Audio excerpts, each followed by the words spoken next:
-9 और +2 जब इनको मल्टीप्लाई करूँ कितना आएगा -18, और -9 + 2 कितना आएगा आपके पास -7। इसका मतलब मेरे पास दो नंबर कौन कौन से हैं, -9 और 2।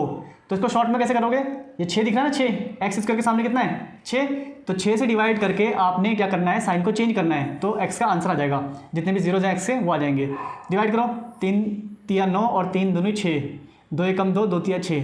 तो जो आपके एक्स के नंबर है वो क्या है, ये माइनस में, तो क्या लिखोगे प्लस में 3/2। और दूसरा जीरो कौन सा है, ये प्लस में 1/3 है, तो आप क्या लिखोगे -1/3। Class 10th math standard sample question paper के हमने सेक्शन ए और सेक्शन बी को कंप्लीट कर लिया है।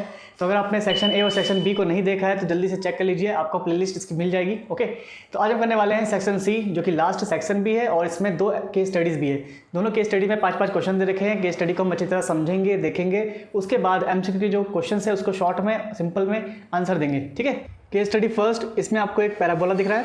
पैराबोला पे कुछ लड़कियां बैठी हुई है, उसमें से एक का नाम है एनी। सेकंड पैरा पढ़िए, any was standing on A diving board 48 feet above the water level. तो जो एनी है वो वाटर लेवल से 48 फीट की ऊंचाई पर है। She took a dive into the pool, वो पूल में डाई लगाती है। Her height above the water level at any time t in seconds is given by the polynomial h t such that. तो यहाँ पे एक पॉलिनोमियल दे रखा है, इसको हम समझते हैं यहाँ पे क्या बोला हुआ है। ये जो आप टी देख रहे हैं, टी का मतलब यहाँ पे क्या है कि एक सेकंड को मतलब कितने समय में ये पुल में डाई लगा रही है उसको हमने टी से शो किया है, और हाइट को हमने एच से शो कर रखा है। ओके, तो टाइम को टी से शो कर रखा है और हाइट को एच से। चलिए समझते हैं इक्वेशन को। तो केस स्टडी हमने पढ़ लिया है। केस स्टडी पढ़ने के बाद हमने क्या जाना कि यहाँ पर हाइट को एक पॉलिनोमियल से शो कर रखा है, और जो पॉलिनोमियल एक ऐसा है क्वाड्रेटिक इक्वेशन के रूप में। ओके, और जो क्वाड्रेटिक इक्वेशन होता है हमने जनरली सेकंड चैप्टर में कैसे पढ़ा है, एक्स के रूप में पढ़ा है। तो जैसे हमने एक्स के रूप में पढ़ रखा है वैसे यहाँ पे टी के रूप में, टी यहाँ पे टाइम को शो कर रहा है। ओके, और टाइम किसमें, सेकंड्स में है, और यहाँ पे एच का मतलब क्या है, हाइट। तो जो पूरा इक्वेशन है पॉलिनोमियल, ये हाइट को शो कर रहा है। चलिए देखिए, सबसे पहले क्वेश्चन नंबर 41। उससे पहले वीडियो को लाइक कर दीजिए, शेयर कर दीजिए अपने जितने भी ग्रुप्स हैं, और चैनल को सब्सक्राइब कर लीजिए।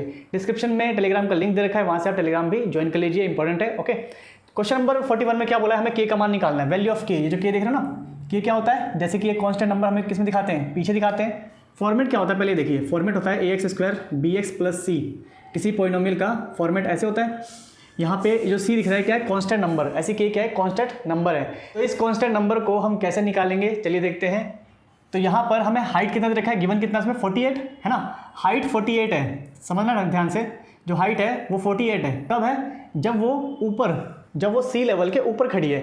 एक बात बताइए, अगर आप कहीं पर खड़े हैं तो इसका मतलब आप रेस्ट की पोजीशन में, और जब रेस्ट की पोजीशन में है तो इसका मतलब आपका जो टाइम है वहाँ पे, जो ऑब्वियस बात है टाइम क्या लग रहा है यहाँ पे, जीरो टाइम पे आप कितनी हाइट पे खड़े हैं, 48 मीटर पे। जब आप जंप करेंगे, जैसे मान लीजिए मैं यहाँ पे खड़ा हूँ और यहाँ मुझे जंप करना है, तो जब मैं खड़ा हूँ तो उस समय तो टाइम क्या लेंगे हम, जीरो काउंट करेंगे ना, क्योंकि मैं रेस्ट की पोजीशन पे हूँ, वहाँ पे ओनली खड़ा ही हूँ। तो जब मैं कूदूंगा, कूदने पर यहाँ से लेके यहाँ तक मैंने कितना समय लिया, उसको हम देखेंगे कि हाँ भाई उस समय कितना टाइम हमें लेना है। लेकिन जब हम ऊपर खड़े हुए तो रेस्ट की पोजीशन में है, तो वहाँ पे टाइम क्या मानेंगे, जीरो। तो इसका मतलब अगर हाइट 48 फीट है, ओके, तो टाइम कितना लेंगे हम, जीरो। तो इस हिसाब से हाइट कितना दिया हुआ है 48, और ये क्या है -16, टाइम कितना है, जीरो। ठीक है, तो जीरो समय पे जो हाइट है वो कितना है, 48। अब देखिए यहाँ पे जीरो का स्क्वायर जीरो, इसको मल्टीप्लाई करोगे जीरो, ऐसे यहाँ पे जीरो, और ये के, तो के की वैल्यू कितनी आ गई, 48, मीन्स के इज इक्वल 48। और ये आपका आंसर दे रखा है ऑप्शन सी। ठीक है, अब चलते हैं क्वेश्चन नंबर 42 में क्या बोला हुआ है, at what time will she touch the water in the pool. तो उसने क्या बोला है कि जो लड़की है वो जब जंप करेगी, तो जंप करते समय जब वो वाटर लेवल पर पहुंचेगी तो उसने कितना समय लिया, वाटर लेवल पर पहुंचने के लिए उसने कितना समय लिया, ये हमसे बोला हुआ है। और एक बात बताइए, जब वो अभी कितना है, 48 फीट की ऊंचाई पर है, जब वाटर लेवल पर पहुंच जाएगी तो हाइट कितनी होगी, हाइट तो जीरो होगी, क्योंकि वो किस पे आ चुकी है, बेस पे आ चुकी है वाटर के। तो इसका मतलब जो हाइट है आपकी बार हमें कितना दिया, जीरो। और यही हाइट मतलब जब वो वाटर लेवल पर पहुँचेगी तो कितना हमें समय, कितना समय वो लेगी, वही हमें यहाँ पर निकालना है। तो सबसे पहले इसमें हम टी निकालेंगे, और टी निकालने के लिए पहले इस इक्वेशन को क्या कर लो, थोड़ा सिंप्लीफाई कर लो। सिंप्लीफाई कैसे करोगे, 8 कॉमन निकाल लिया, 8 दूनी 16, 8 एकम 8, 8 6 48, 8 मल्टीप्लाई में इधर आके डिवाइड जाएगा, 0/8 क्या होता है, जीरो। यहाँ पे क्या है, -2t² + 1t लिखो या टी लिखो, कोई फर्क नहीं पड़ रहा। अब देखिए टी निकालने के लिए हम क्या करेंगे, स्प्लिटिंग मेथड लगाएंगे। स्प्लिटिंग मेथड क्या होता है कि जो टी कोफिशिएंट है, टी कोफिशिएंट को इस प्रकार ब्रेक कीजिए कि मल्टीप्लाई करने पर इनके मल्टीपल के बराबर है। ओके, और प्लस करो या माइनस करो, इसके बराबर आना चाहिए, +1 के बराबर आना चाहिए। तो यहाँ पे देखो हमें क्या करना है, 2 नंबर लेना है, हमें 2 नंबर लेना है। और दो नंबर को मल्टीप्लाई करना है, ऐसे ऐसे मल्टीप्लाई करना है कि वो इनके मल्टीपल के बराबर आए। इनका मल्टीपल क्या है 6 और -2, 6 दूनी 12 -12, ठीक है। अच्छा ये किसका मल्टीपल है, ये है आपका जो t² का कोफिशिएंट है और जो कांस्टेंट नंबर है, जो कांस्टेंट नंबर है उनके मल्टीपल के बराबर आना चाहिए। अगर अरेंजमेंट सही नहीं है, अगर आपने सही ऑर्डर में लगा नहीं रखा है तो पहले सही ऑर्डर में लगाइए। सही ऑर्डर कौन सा होता है, पहले हम x की 2 मतलब पहले हम 2 पावर को लिखते हैं, फिर हम 1 पावर को लिखते हैं, ओके, लास्ट में 0 पावर मीन्स कांस्टेंट नंबर को लिखते हैं। तो मेरा फॉर्मेट तो सही है, तो इसका मतलब मुझे क्या करना है, इसको इस प्रकार ब्रेक करना है कि मल्टीप्लाई करने पर इनके मल्टीपल के बराबर आए। इनका मल्टीपल कितना है -12, और प्लस या माइनस करने पर, प्लस करो या माइनस करो, तो प्लस या माइनस करने पर वो जो दो नंबर होंगे ना वो किसके बराबर आने चाहिए, वो +1 के बराबर आने चाहिए। ध्यान समझना इसको, ठीक है। तो +1 को मैं कैसे ब्रेक करूँ, कैसे ब्रेक करूँ कि मल्टीप्लाई करने पे -12 आए और प्लस या माइनस करने पर +1 आए। तो इसमें आपको क्या करना है, देखिए, तो सोचिए जरा कि 6 दूनी 12 है ना, 6 दूनी 12, तो कैसे आएगा 12। अगर मैं एक 4 ले लूँ और एक -3 ले लूँ, अगर मैं एक 4 ले लूँ और -3 ले लूँ, 4 3 12, ओके, और यहाँ पे माइनस भी आ रहा है। और जब मैं यहाँ पे देखो, एक मैंने 4 लिया है, एक मैंने -3 लिया है, तो 4 और -3 से आपका क्या आएगा, +1 आएगा। तो दोनों कंडीशन फुलफिल हो रही है ना, दोनों कंडीशन फुलफिल हो रही है। तो यहाँ पर इसका मतलब +1 को मैं ब्रेक करूँगा 4 और -3 में, इतना समझ आया। +1 को मैं ब्रेक करूँगा 4 और -3, ओके। अब यहाँ पे आपको डिटेल नहीं करना है। डिटेल क्या होता है, डिटेल क्या करोगे आप, यहाँ पे इसको ब्रेक करोगे, कॉमन निकालोगे, उसके बाद सॉल्व करके 0 के सामने पुट करके आंसर निकालोगे। नहीं, हम शॉर्ट सीख रहे हैं, MCQ के रूप में आंसर देना है। तो इसको कैसे समझेंगे, देखो, जब भी कभी आपको समझ लो कैसे निकालते हैं। मैंने आपको पहले ये बताया नहीं है, जैसे ये मेरा क्वेश्चन है, नहीं समझना, मुझे t की वैल्यू निकालनी है। तो शॉर्टकट क्या होता है, शॉर्टकट ये होता है कि भाई पहले इसको ब्रेक कर लो, दो नंबर में हमने ब्रेक कर लिया, एक 4 है और एक -3 है, ओके। अब इसमें डिटेल में ना करके जल्दी से हम कैसे आंसर बताएं कि t का आंसर क्या होगा। तो सिंपली आपको क्या करना है कि ये जो है ना आपका t² का कोफिशिएंट, t² के कोफिशिएंट को यहाँ पर दोनों जो आपने नंबर्स लिए हैं उन दोनों को डिवाइड कर दीजिए। जो भी दो नंबर्स है उसको -2 से डिवाइड कर दीजिए, मतलब t² के कोफिशिएंट डिवाइड कर दीजिए। और जो भी आंसर आएगा ना, जो भी आंसर आएगा उसके साइन को, उसके चिन्ह को बदल दीजिए। जैसे कि देखिए यहाँ पे आंसर कितना आ रहा है, -2 है ना, ये माइनस सामने लिखेंगे -2, तो इसका आंसर आ रहा है -2, लेकिन आप लिखो क्या, +2, साइन चेंज करके। इसका आंसर आ रहा है 3/2, लेकिन आप लिखो क्या, -3/2। तो ये है आपका टी का आंसर, ये है आपका टी का आंसर, ओके। अब टी जो है मतलब टाइम जो है वो माइनस में नहीं हो सकता, इसका मतलब आपका आंसर क्या होगा, 2, जो कि आपका ऑप्शन नंबर बी। समझ में आया, शॉर्टकट तरीका एकदम। नहीं समझ में आया तो मैं एक एग्जाम्पल लेता हूँ, देखिए एक एग्जाम्पल। देखिए दो यहाँ पे मैंने क्वेश्चन लिखे हुए हैं क्वाड्रेटिक इक्वेशन वाले, तो इस क्वाड्रेटिक इक्वेशन को कैसे आप फटाक से सोल्व करेंगे, देखिए। तो यहाँ पे मैंने क्या बोला, इसको ऐसे ब्रेक करना है, इसको ऐसे ब्रेक करना है कि मल्टीप्लाई करने पर इनके मल्टीपल के बराबर आए। यहाँ पे कितना है 1, तो मल्टीप्लाई करने पर कितना आना चाहिए, मल्टीप्लाई करने पर 8 एकम 8 आना चाहिए, और ये माइनस में है तो माइनस में है। उसके बाद प्लस या माइनस की बात करें, प्लस या माइनस की बात करें तो कितना आना चाहिए, तो यहाँ पे -2 आना चाहिए। सोचो क्या नंबर होना चाहिए वहाँ पे। तो अगर मैं यहाँ पे ये सोचिए 4 और 2 ले लूँ, है ना, 4 और 2, अगर मैं -4 लूँ और प्लस का 2 लूँ, मल्टीप्लाई करूँगा तो -8 आएगा। और अगर मैं -4 ले रखा है और +2 ले रखा है, तो जब इनको सॉल्व करूँगा तो -2 भी आएगा। दोनों कंडीशन फुलफिल हो रही है। तो मेरे पास दो नंबर कौन कौन से हैं, -4 और 2। अब आप x की वैल्यू कैसे निकालेंगे, बहुत ही जल्द कैसे निकालेंगे, मैंने क्या बोला, जो भी आपने नंबर लेते हो ना, जो भी आप नंबर एज्यूम करते हो यहाँ पे जो सेटिस्फाई करता है इस कंडीशन को, उसको आपने इस x² के कोफिशिएंट से डिवाइड करके चिन्ह को बदल देना है, चिन्ह को बदल देना है। तो यहाँ पे जब मैं डिवाइड करूँगा तो कितना आएगा, -4, तो यहाँ पर आपको -4 नहीं ओनली 4 लिखना है। इसको डिवाइड करो कितना आएगा 2, तो यहाँ पे 2 नहीं आपको -2 लिखना है। इसका मतलब x के आंसर कौन कौन है, x का आंसर है 4 और x का आंसर है -2। शॉर्टकट तरीका है, समझ में आया, ठीक है। आपको देखो वहाँ पे MCQ में आंसर देना है, तो आपको कितना जल्दी आप कर सकते हो, टाइम कैसे सेव कर सकते हो रीचेक करने के लिए, वो आपको यहाँ पे बता रहा हूँ, ओके। चलिए को लेते हैं, जैसे यहाँ पे देखिए, यहाँ पे आप क्या देख रहे हैं, 6 3 18, तो मल्टीप्लाई करूँगा तो -18 आएगा भाई, -3 और +6 कितना बनता है, -18, और प्लस या माइनस करने पर कितना आना चाहिए, -7। तो कैसे दो नंबर में ब्रेक करें, सोचिए। तो यहाँ पर 9 और 2 ले लेते हैं, 9 और 2, -9 और +2, जब इनको मल्टीप्लाई करूँ कितना आएगा, -18, और -9 + 2 कितना आएगा आपके पास, -7। इसका मतलब मेरे पास दो नंबर कौन कौन से हैं, -9 और 2। तो इसको शॉर्ट में कैसे करोगे, ये 6 दिख रहा है ना, 6 x² के सामने कितना है 6, तो 6 से डिवाइड करके आपने क्या करना है, साइन को चेंज करना है, तो x का आंसर आ जाएगा। जितने भी जीरो हैं x के वो आ जाएंगे। डिवाइड करो, 3 3 9 और 3 दूनी 6, 2 एकम 2, 2 3 6। तो जो आपके x के नंबर है वो क्या है, ये माइनस में है, तो क्या लिखोगे, प्लस में 3/2। और दूसरा जीरो कौन सा है, ये प्लस में 1/3 है, तो आप क्या लिखोगे -1/3। तो ये है आपका शॉर्ट तरीका दूसरों से जल्दी करने के लिए। ओके, क्वेश्चन 43 में क्या बोला हुआ है, यहाँ पे बोला हुआ है रीता की हाइट जो है above the water level is given by another polynomial PT, और इसके 2 जीरोस दे रखे हैं -1 -2, तो पॉलिनोमियल को फाइंड कीजिए। तो हमें 2 जीरोस दे रखे हैं और पॉलिनोमियल निकालना है। तो कैसे निकालते हैं याद रखो, जब भी कभी हम किसी भी जीरो से पॉलिनोमियल निकालते हैं तो पॉलिनोमियल का फॉर्मेट क्या होता है पहले उसको देखते हैं हम। तो यहाँ पे देखो थोड़ा सा डिटेल बताऊँ पहले मैं, उस डिटेल के बाद शॉर्ट में बताऊँगा आपको। मैंने फॉर्मेट अभी बताया कि क्या होता है ये। अगर मैं A कॉमन ले लूँ तो यहाँ पर A कॉमन लेने का मतलब ये होता है कि आपने क्या करा है, सबको A से डिवाइड कर दिया, और जब सभी को A से डिवाइड करोगे तो ये है 0, ये है C/A, यहाँ पे क्या है प्लस B/A x, और A से कट जाए कितना बचेगा x²। अभी जो प्लस B/A है क्या मैं इसको ऐसे ले सकता हूँ, माइनस क्या होता है प्लस, तो इसका मतलब यहाँ पे क्या है x², है ना। अच्छा देखिए यहाँ पे जब हमें पॉलिनोमियल लिखना है वो t के रूप में लिखना है, तो x को t से रिप्लेस कर दो, तो यहाँ पे x है ना, तो इसका मतलब यहाँ पे क्या आएगा t², माइनस यहाँ पे क्या है माइनस B/A। अब एक और बात, अब ये -B/A क्या होता है थोड़ा याद करो, सेकंड चैप्टर में मैंने क्या बताया था, सम ऑफ जीरोस क्या होता है -B/A, और प्रोडक्ट ऑफ जीरो क्या होता है, प्रोडक्ट ऑफ जीरोस होता है C/A। इसका मतलब ये हमें दे रखा है सम ऑफ जीरो, तो यहाँ पे क्या आएगा सम ऑफ जीरो, मतलब जीरोस का सम, ठीक है, ये समझना है ना सबको।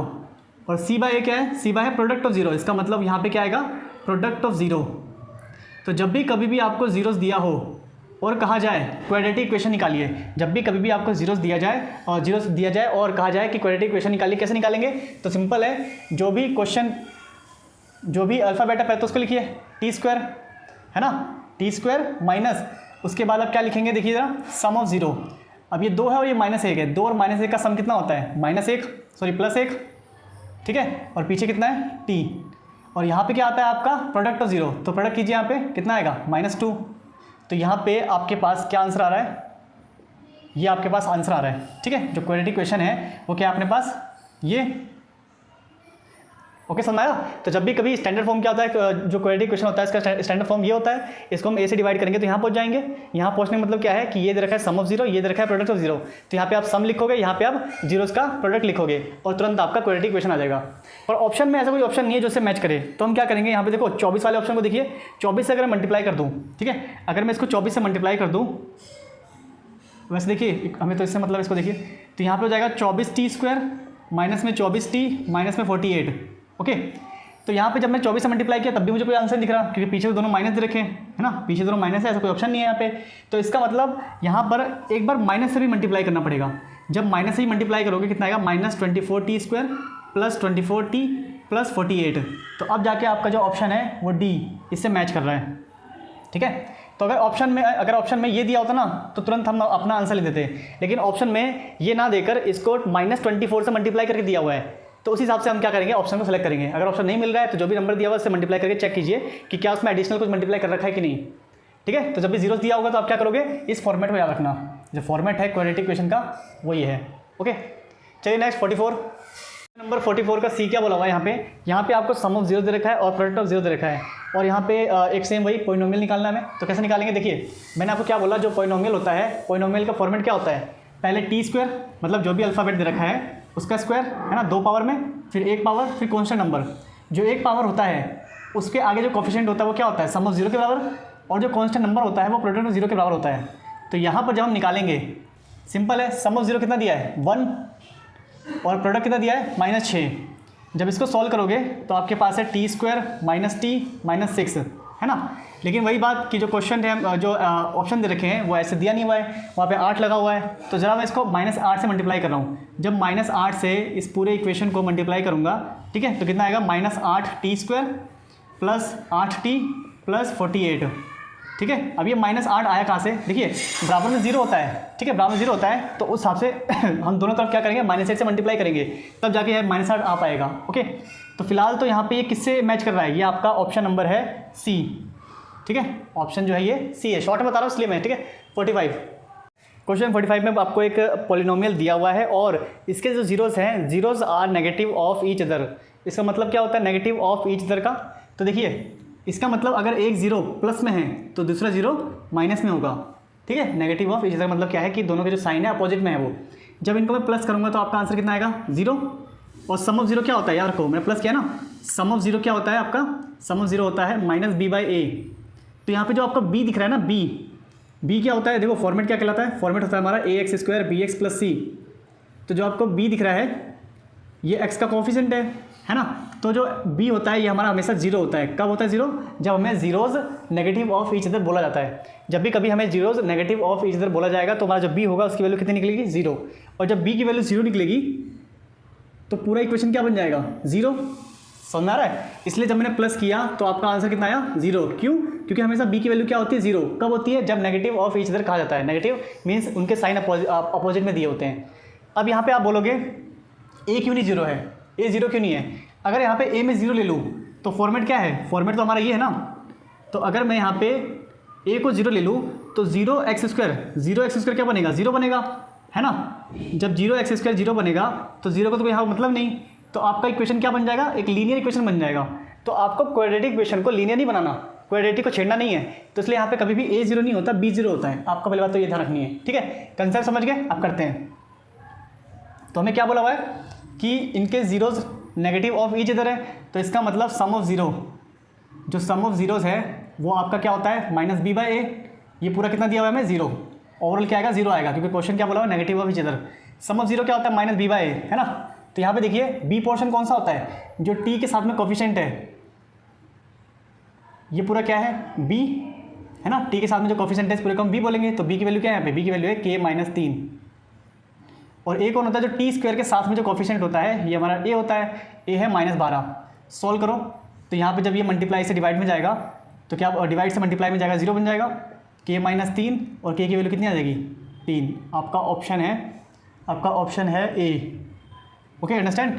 तो बहुत ही सिंपल है ये। जब भी नेगेटिव ऑफ ईच अदर कहा जाए तो आप क्या करोगे, सम के जो फॉर्मूला है उसको आप जीरो के इक्वल पुट कर देना, ऑटोमेटिक आपका के का आंसर आ जाएगा, ठीक है। अब चलते हैं यहाँ पे, देखिए अब आपके पास सेकंड केस स्टडी है। सेकंड केस स्टडी में क्या बोला हुआ है उसको देखते हैं। ओके, सो यहाँ पे हम पहुँच गए हैं केस स्टडी सेकंड। 46 से 50 तक जो क्वेश्चंस हैं वो इसी के बेस पे हैं। इस केस स्टडी को आप बस एक नॉर्मल पढ़ लीजिए, समझने की कोई ज़रूरत नहीं है, क्योंकि बिल्कुल इसमें जो लिखा हुआ है ना पहला पैराग्राफ, समझने की ज़रूरत नहीं है। यहाँ पे आपको बस ये जो फिगर दे रखा है, यहाँ पे जो आपको ग्राफ दे रखा है, इसको समझना है, ठीक है। तो इसको समझ के हमें आंसर देना है। तो सबसे पहले इस ग्राफ को बहुत अच्छी तरीके से देख लीजिए और चलिए क्वेश्चन करते हैं।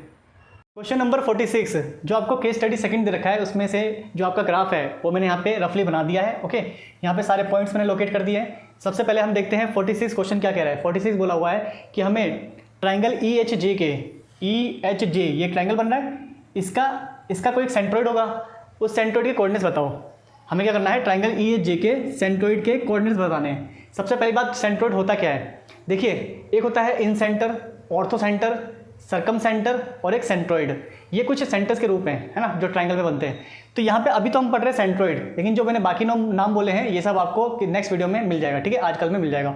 तो देखिए, क्योंकि अगर मैं इस वीडियो में बताऊंगा तो सेम वही की लेंथ बढ़ जाएगी, क्योंकि उसमें डिटेल बताना पड़ेगा, तो मैं इसको नेक्स्ट वीडियो में बताऊंगा। ओके, तो समझिए सेंट्रोइड क्या होता है। तो पहले हम जानते हैं सेंट्रोइड क्या होता है, फिर जानेंगे कि इसके कोऑर्डिनेट्स कैसे निकलेंगे, और फिर अपना आंसर जो होगा वो बहुत ही बेसिक तरीके से, शॉर्ट तरीके से आ जाएगा।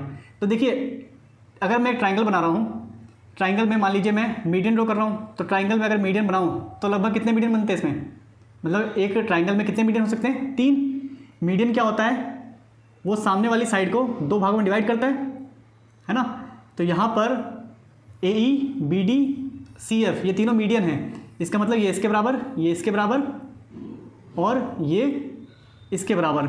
ओके, तीनों मीडियन जिस पॉइंट पे मिलते हैं, ध्यान सुनना, एक ट्राइंगल के तीनों मीडियन जिस पॉइंट पे मिलते हैं उसको हम बोलते हैं सेंट्रोइड।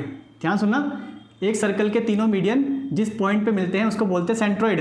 और अगर मैं इस सेंट्रोइड को मान लो G से नाम दे रहा हूँ, ठीक है, अगर मैं सेंट्रोइड को G से नाम दे रहा हूँ तो G के कोऑर्डिनेट्स निकालने के लिए हम क्या करेंगे, देखिए लेट्स से इसके कोऑर्डिनेट को मैंने क्या बोल दिया, x और y बोल दिया, है ना।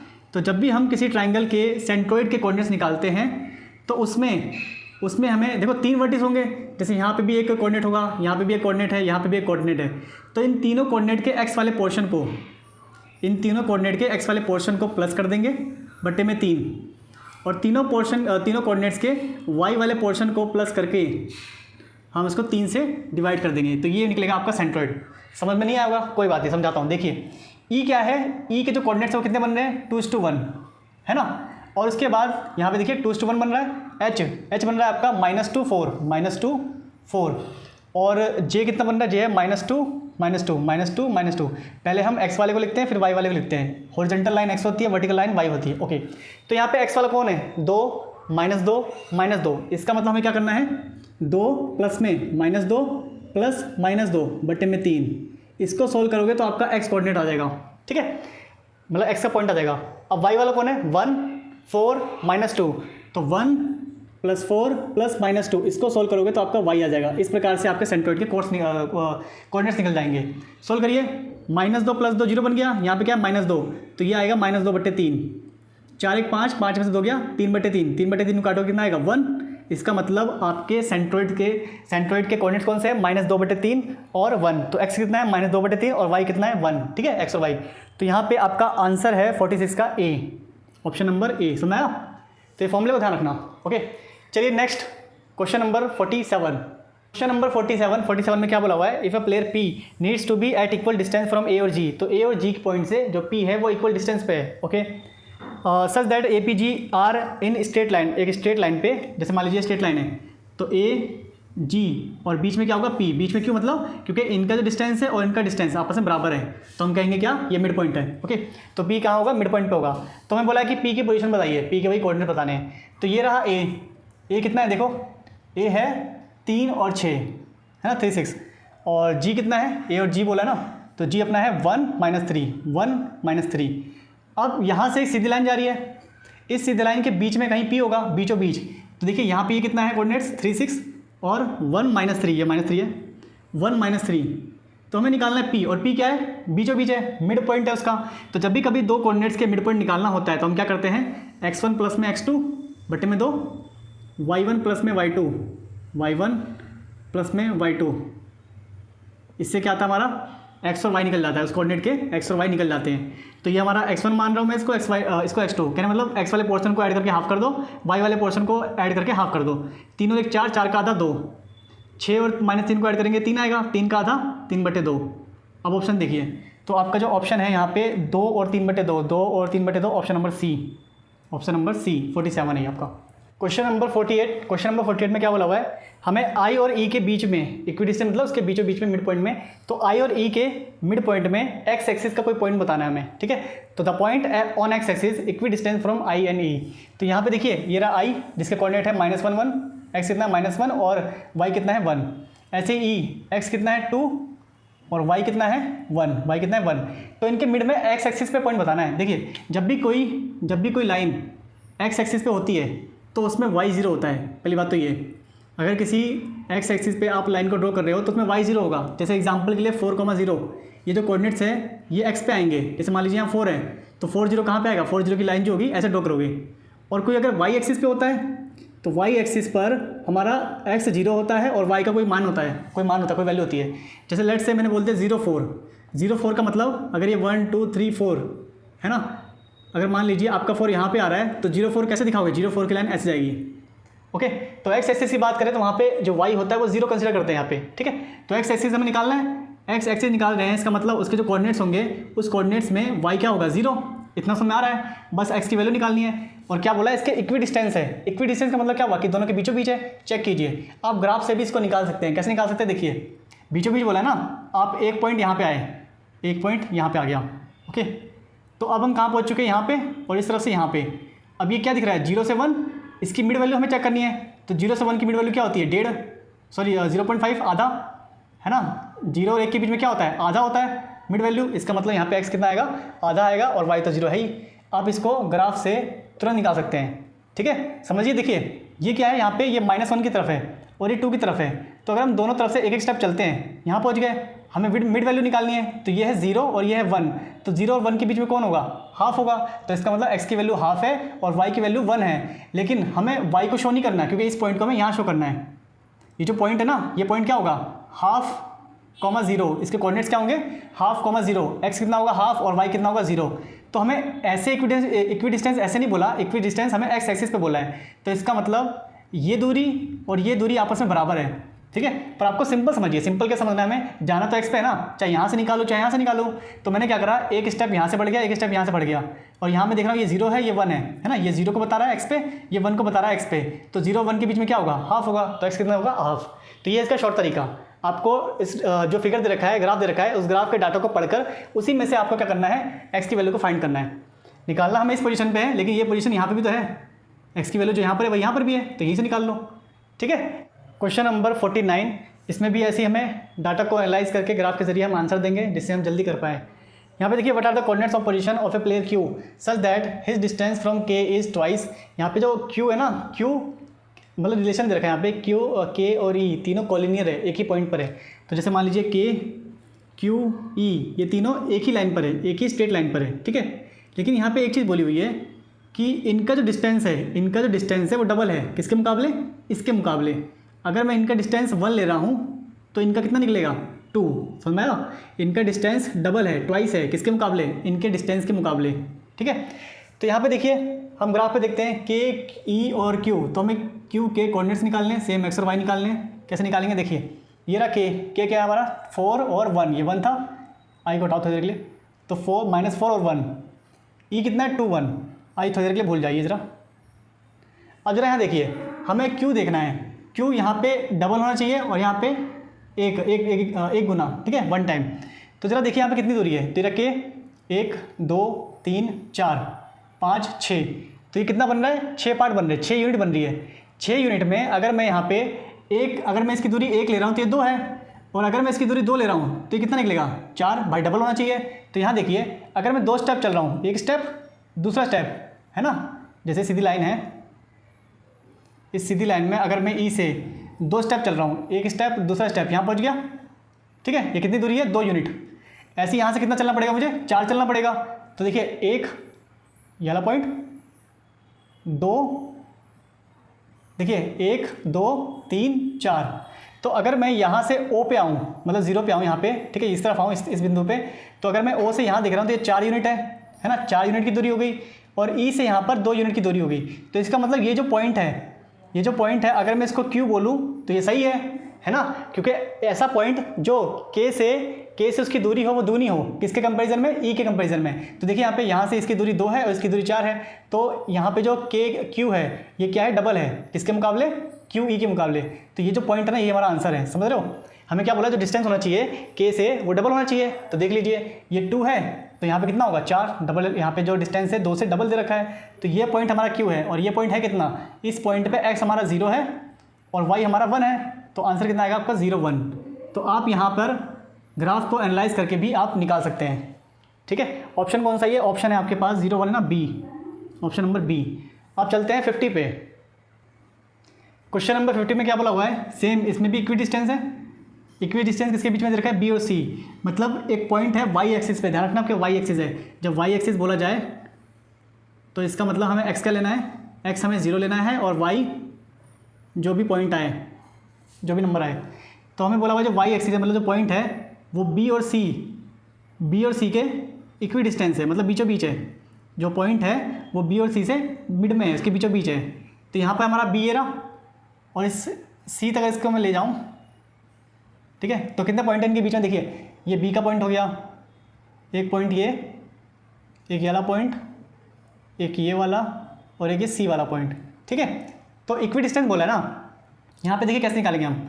यहाँ पे हमने एक स्टेप चला, ठीक है, ये भी हमने एक स्टेप चला, यहाँ पे हम एक स्टेप चले, ये भी हम एक स्टेप चले, तो इसने भी 2 स्टेप चला, इसने भी 2 स्टेप चला है, मतलब ये क्या बिंदु है, ये जो पॉइंट है ये बीचों बीच है।